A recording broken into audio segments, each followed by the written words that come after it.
Where did I stand? Should it be here? Back here? I don't know. Let's go here. Okay. Hello and welcome to this video, guys. In today's video, I want to give you a quick color grading tutorial of how I color the footage off of my Panasonic Lumix S9 in DaVinci Resolve. I'm currently doing a lighting test just to experiment and get better with my lighting. I'm in my kitchen. I have one light outside, but I think I'm going to save that for another video.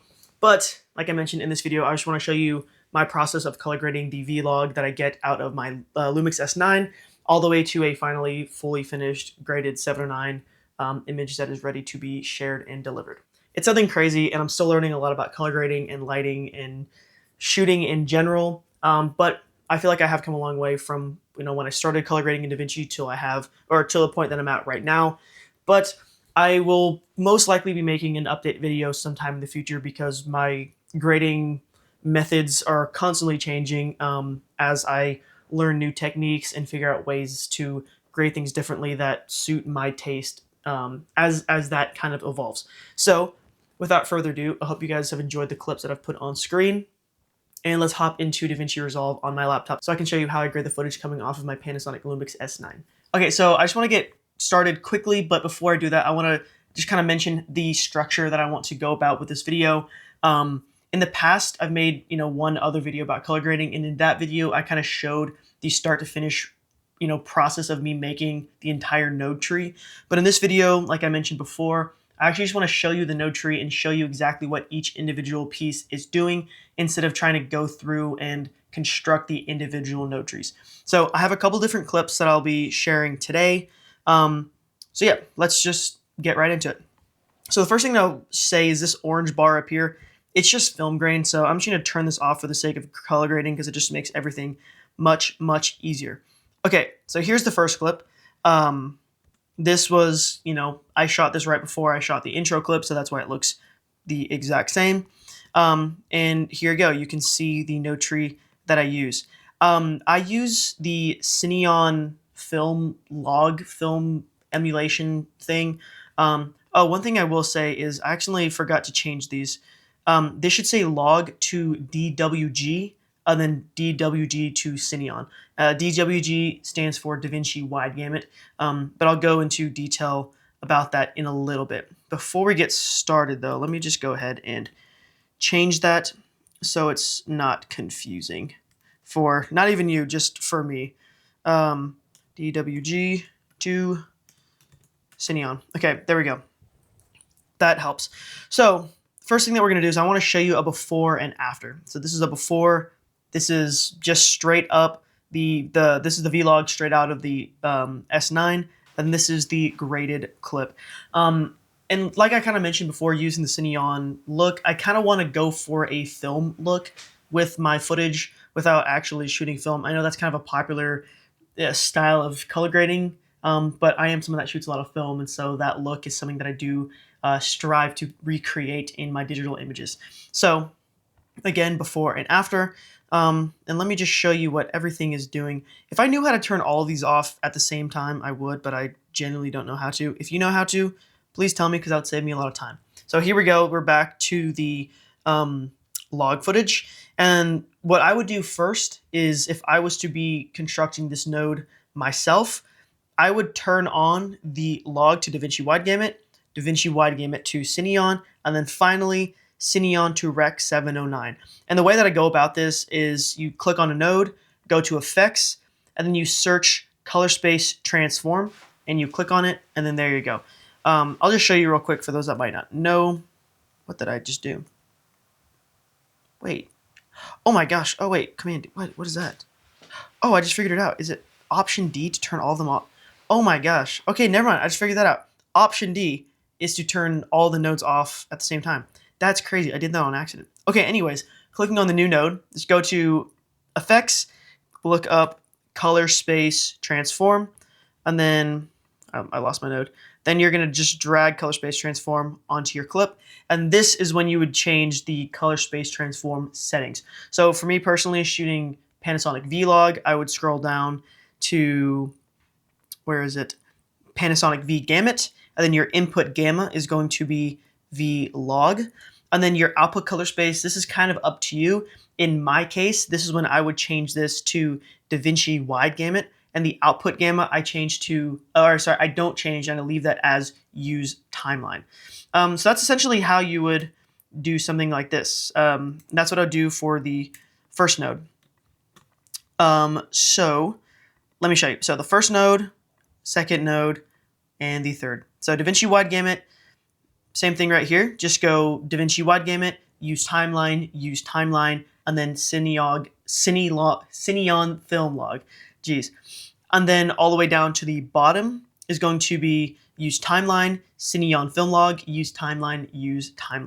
And a tip that I can give you, if you are someone who's shooting on or who edits on a Mac like I do, I used to get really bad colors, and then I watched a video about how to correct those really bad colors, and it turned out that I just needed to change my timeline color space and my output color space to Rec 709 -A. A means apple. If you don't do this when you export your footage, it's going to be a little bit lower contrast than it was when you were editing the colors in DaVinci. So that is a tip that I can give you. So those are the first three things that I'll do. So if you are someone who's following along and trying to make your own node tree, those are the first three things that I would do. Create three nodes. Do one from the Panasonic Vlog to DaVinci Wide Gamut, and then DaVinci Wide Gamut to Cineon, and then our last one is going to be Cineon to Rec 709. So the way that I've seen and the method that I've been using with coloring is to work within your Rec 709 color space. And so that's why we start with our color space transforms in the beginning, and then we end with a color space transform to the Rec 709 color space, if that makes sense. So the next way that I would go, or the next node that I would use, is what I would call CB and then CW. So CB just means color balance. And for me personally, I find that the footage coming out of the S9, just the log footage, is a little bit magenta. So all CB is it's in our color wheels. It's in our color wheels right here. And I'm just bringing it down a little bit to the green. And it's pretty subtle, but you can see a before and an after. It's just getting my image to a place that I think looks a little bit more natural. The next thing I'll do is CW. So, this footage was already color graded, and so that's why this is a little bit more contrasty. But typically speaking, when using the CW node, that it just means color wheels. And so I would go into my color wheels, and that's where I would change the lift, gamma, gain, or the offset. The lift is going to be the darkest parts of your image. The gamma is going to be more of your midtones. Gain is going to be your highlights, and offset is going to be like a general luminosity change. And the way that I would use CW is to essentially kind of balance my image to make it kind of like as flat and as malleable as possible. Next thing I would do is add our curves. And as you can see, this is kind of where I brought the contrast, or not the contrast back. That's where I kind of removed some of the contrast. As you can see, here, all I'm doing in curves is just messing with these curves. My favorite way of using curves to add gentle contrast is by using editable splines. So all you need to do that is go to the Curves tab, click on these three dots, and click on Editable Splines. For those that might not know what editable splines are, it's these little things right here. So you can add really nice, very gentle, soft contrast S-curve. So in this case, like I said, I was removing contrast from the image using this node, but on other clips, it's a really good way to actually add a really soft contrast. So that's kind of it. I think this is a really good image so far. If I go before and after, you can kind of see where we've got to. At this point now, this is where I want to start adding the more of our looks to the image. So I'm going to go to film. As you can see, that kind of like exploded. We have a lot of contrast now, and a lot just happened. The next thing I want to add to is the Vision. It's called 250D. So it's a Vision 3 250D scan. I will touch on that in a second, but as you can see, it made a really big difference. Softened the highlights and it really toned down the image and made it kind of resemble more of a film-like look, which is what, again, I'm going for with this whole with the node tree. Next, we're going to go into the look, and this is just a color grading thing. As you can see, clicking on here, we're going back in our color wheels, and I've just turned down the gain a little bit. Same thing with the gamma, same thing with the lift. Here's a before and here's an after. It's mostly just cooling down the image. But yeah, there's that. Then we have HSV. HSV, as you can see, now we have a ton of colors. For those that might not know what HSV is it's essentially a way to add saturation in your image in more of, I guess, I don't want to say a natural way, but it's a way to increase the density of your colors by separating the color and luminosity value within your actual image. So, for example, let me turn this off and I will create a new node by clicking Option S. And in the color wheels tab, if I just increase the saturation, you can kind of see, like, first off, it just looks insane. Like, our image is looking crazy. Part of the blues in the back aren't really being that affected, but some of these reds are just being absolutely nuked. My skin is getting nuked. And overall, it just doesn't look good. And if we take a look at the color or the waveform, it's also being stretched a little bit, which is again why we use HSV instead of just the saturation slider, because like I mentioned before, HSV kind of increases color density without touching the luminosity of a particular color.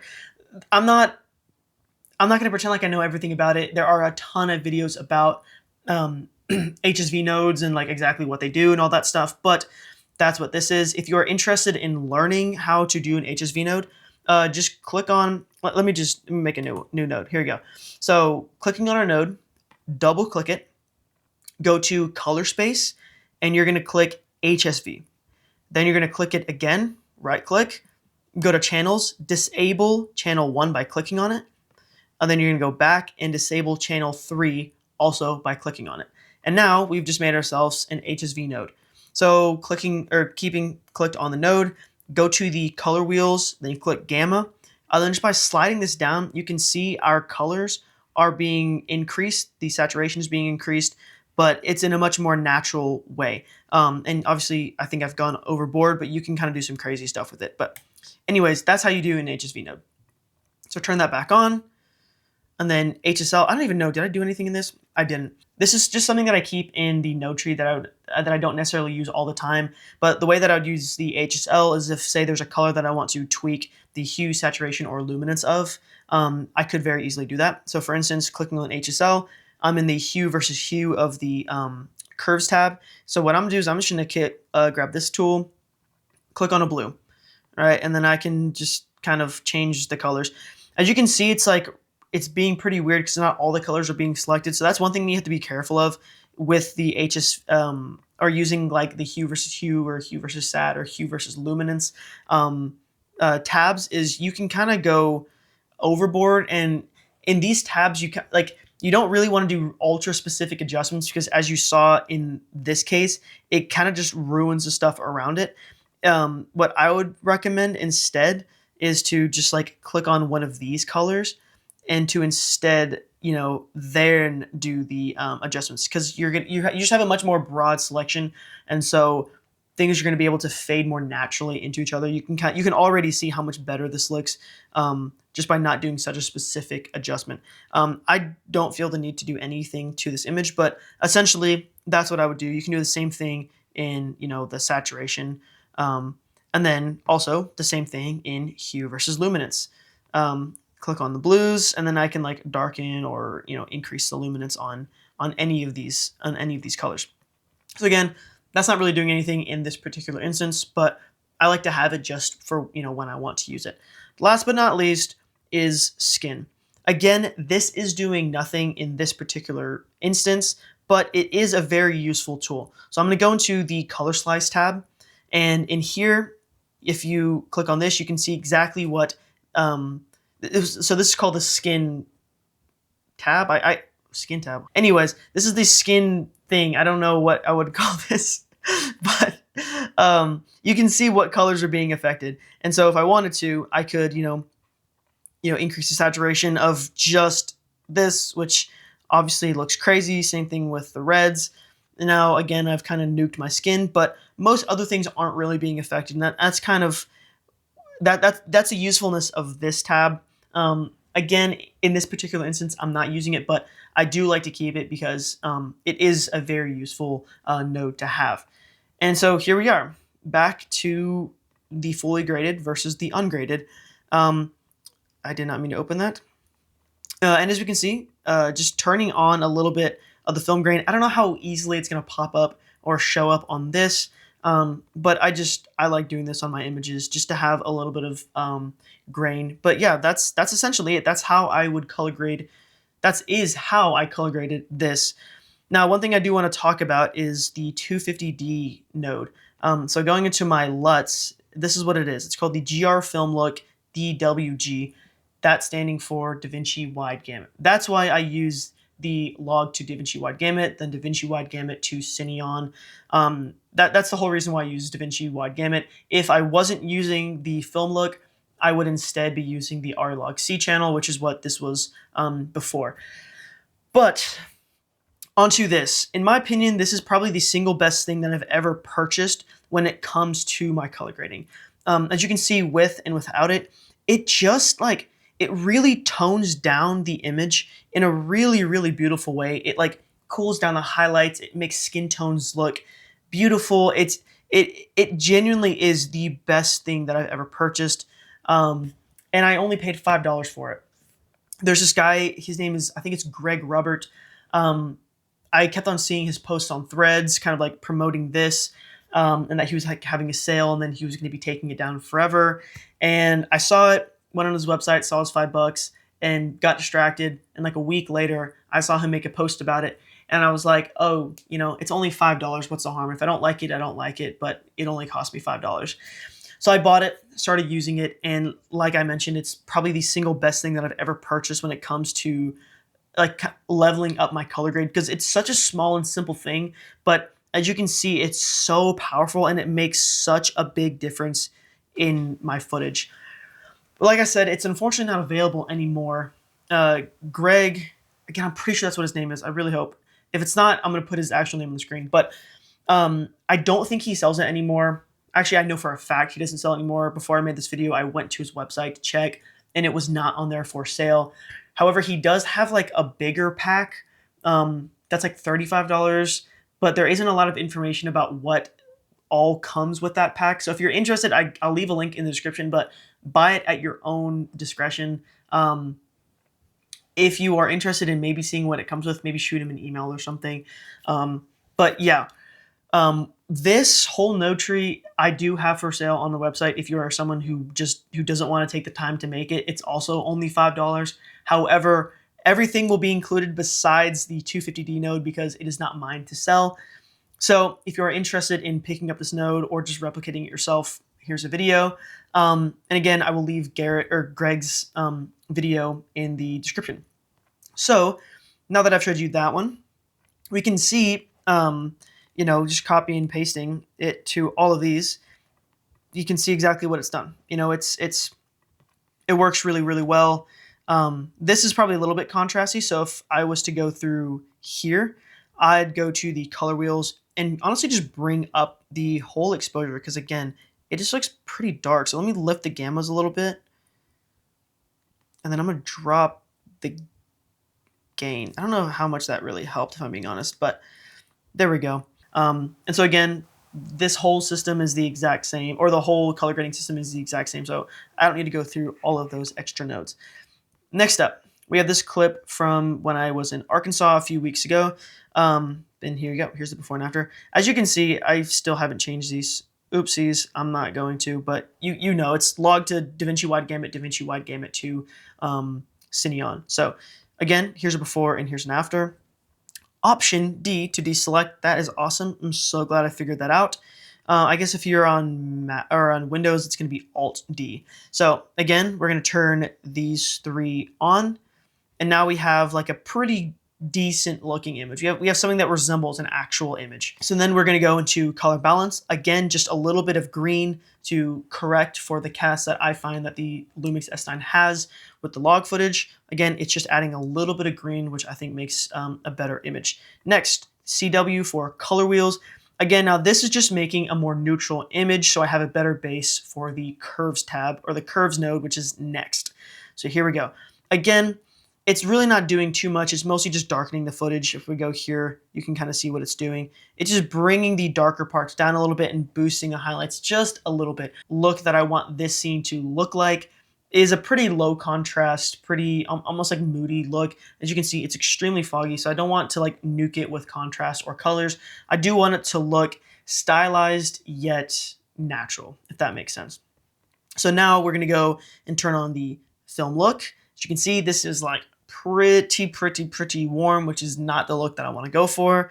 I'm gonna add the 250D scan, and then I'm going to add the look tab, or the look node, which, as you can see, is just me cooling down some stuff in the color wheels. So that's it. So it looks like I just brought down the gain to the cool. I just cooled down the highlights using gain, and then cooled down some of the midtones in the gamma, and then brought the whole image generally down a little bit using offset. So you can kind of see what that's doing. Just kind of affecting the whole image. Please go back. There you go. So this is before that and after that. Next, HSV, just adding some colors. This is, in my opinion, doing a really good job to make the colors look a little bit more lifelike, because without the HSV, it's pretty desaturated, and this is not what it looked like in person. So there we go. The HSL is useless. Nothing's really happening with that. Same thing with skin. You can't even see my skin, so there's no use to have this on. So now we can see before and after. Looks really good. Same thing as before. I always like having just a little bit of grain on there. As you can see, it's on 50% opacity. It's not like affecting the image in a really obvious way, but the way that I see it is like it's adding just texture to the image and not necessarily adding very visible grain, which is more what I'm after. I don't really want my images to be super grainy. I just want them to kind of like feel like they have a little bit more character. Moving on to the next shot very quickly. We're gonna go boom right here. Just a quick, easy little leaf shot. I'm pretty sure this has exactly the same grade as the last one, but we'll just go through log to, not ARRI, log to DaVinci Wide Gamut, then DaVinci Wide Gamut to Cineon, and then from Cineon to Rec 709, and then there we go. Color balance, color wheels. This is not really doing too much. It's just lifting the exposure of the darker parts a little bit. Then we have our curves. Again, not really doing too much, just kind of darkening the highlights a little bit. We have our film look, again, pretty warm. Adding 250D, which is really bringing down the highlights and kind of cooling them down. It does a really good job at like almost feeling like it like flattens the top end of our exposure, which I really like. Going to our look, again, it's cooling everything down. Then HSV is just bringing all that color back, which looks really nice. So again, before and after. The last clip that I want to show you is actually a short form video that I just shot for my friend. Let me make sure the audio, Let me make sure the audio is muted because I'm pretty sure it's copyrighted. I'll just delete it just to be safe. I'm gonna delete it. Okay, here we go. This is like a really fun video. I'm really happy with how everything turned out. So here we go. This is before and this is after. The reason why there's really big black bars on the sides because we shot this in 9:16 for because the deliverable was for social media. It was just like a really short reel that he wanted to shoot to promote the music that he was releasing. So again, before and after, we're gonna click Option D, and here we go. Log to DaVinci Wide Gamut, DaVinci Wide Gamut to Cineon, and then Cineon to Rec 709. We actually have an image. And then we're going to add color balance. This is adding a little bit more. As you can see, we added a little bit more. We kind of like move the red channel down a little bit into cyan. And then color wheels. This actually doesn't really look like it's doing much at all.